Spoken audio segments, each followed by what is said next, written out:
Baby baby మళ్ళీ ఏం తెప్పించినవే? ఏం లేదు ఏం లేదు ఏ చూపెట్టు. ఏం లేదంటే పైసలన్నీ వేస్ట్ చేస్తున్నావు అవి. ఏం లేదు నిధికి ఒక చిన్న బొమ్మ తీసుకున్నా. బొమ్మలా? ఇవి ఇవి ఇవి లేవా? ఇన్ని అనమున్నాయి సైకిల్. మళ్ళీ ఏం తీసుకున్నావు? పాండా అన్ని సెకండ్ హ్యాండ్. నిధి జిజ్జి మళ్ళీ వీరు మొత్తం ఆడుకున్నారు కదా, ఆమె కూడా కొత్త కొనాలని చెప్పి కొన్నా. ఏమో పైసలన్నీ వేస్ట్ చేస్తున్నావు. ఏం వేస్ట్ అయితే లేదు, యూజ్ అవుతున్నాయి కదా పిల్లలకు. ఉన్నాయి కదా ఉన్నాయి, మళ్ళీ ఏం తీసుకున్నావు? పాండా అది వీరు తన్ను అందరు ఆడారు, మళ్ళీ నిధి కూడా ఆడాలి కదా.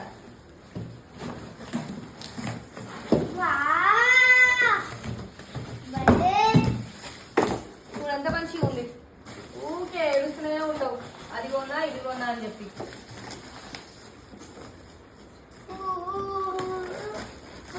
అరే మంచిగా ఉంది కానీ మాకు సెట్ అయింది కరెక్ట్ హైట్ కి. అందుకోసం తెప్పించిన బేబీ. ఊరికే నా మీద ఏడుస్తూనే ఉంటావు, పైసలు వేస్ట్ చేస్తున్నది. ఇప్పుడు ఎంత యూస్ఫుల్ బాట్ కరు.